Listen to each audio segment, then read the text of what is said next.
पत्रिकागण, यहाँ पे उपस्थित सभी देशवासियों, आप सभी को मेरी ओर से गणतंत्र दिवस की ढेर सारी हार्दिक शुभकामनाएं। मेरा नाम नेहा कुमारी है। मैं अभी आप लोगों के सामने गणतंत्र दिवस के बारे में दो शब्द बोलने जा रही हूँ। जैसा कि हम सभी जानते हैं कि आज हम सब यहाँ पे 77वां गणतंत्र दिवस मनाने के लिए एकत्रित हुए हैं। 15 अगस्त 1947 ईस्वी को हमारे भारत देश को ब्रिटिश शासन की गुलामी से आज़ादी तो मिली थी, किंतु भारत देश का संविधान 26 जनवरी 1950 ईस्वी को लागू हुआ। तब जाकर भारत एक संप्रभु लोकतांत्रिक गणराज्य बना था। भारत का संविधान किसी एक व्यक्ति ने नहीं लिखा, बल्कि संविधान सभा के सदस्यों ने मिलकर लिखा था। भारत का संविधान लिखते समय भारतीय संविधान सभा में 383 व्यक्ति शामिल थे और संविधान सभा के अध्यक्ष डॉक्टर राजेंद्र प्रसाद थे। भारत के मूल संविधान को अपने हाथों से प्रेम बिहारी नारायण राजादा ने लिखा था। हमारे भारत देश के संविधान को 2 साल 11 महीने 18 दिन में लिखकर पूरे किए गए थे। गणतंत्र दिवस यह एक ऐतिहासिक दिन है जो हमें हमारे संविधान के मूल्यों, न्याय, समानता और स्वतंत्रता की याद दिलाता है।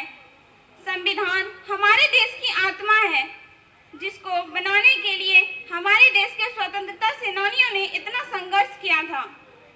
संविधान हमें धर्म, जाति या भाषा के आधार पर भेदभाव न करने की सीख देता है।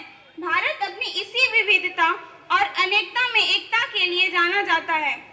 आज सबसे पहले हम उन सभी स्वतंत्रता सेनानियों को नमन करते हैं जिन्होंने भारत देश को आजाद कराने के लिए तथा भारत देश का संविधान लागू कराने के लिए अपना सब कुछ दांव पर लगा दिया था।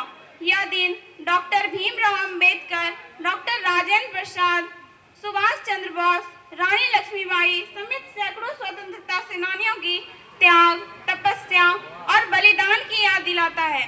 गणतंत्र दिवस हमें यह याद दिलाता है कि हमें अपने संविधान के मूल्यों का सम्मान करना चाहिए और अपनी स्वतंत्रता को निश्चित रूप से इस्तेमाल करना चाहिए।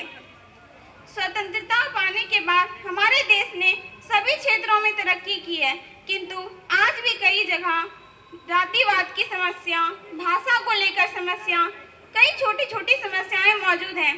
तो आइए गणतंत्र दिवस के अवसर पर हम सब मिलकर यह प्रतिज्ञा करते हैं कि हमारे देश में मौजूद इन सभी छोटी छोटी समस्याओं को खत्म करने का हम पूरा प्रयास करेंगे और अपने भारत देश को विश्व का सर्वश्रेष्ठ देश बनाएंगे। जाते जाते मैं अपनी वाणी का विराम एक शायरी से करना चाहूंगी। आओ झुककर सलाम करें उनको जिनके हिस्से में यह मुकाम आता है। आओ झुककर सलाम करें उनको जिनके हिस्से में यह मुकाम आता है। खुशनसीब होता है वो खून जो देश के काम आता है। खुशनसीब होता है वो खून जो देश के काम आता है। धन्यवाद। जय हिंद, जय भारत।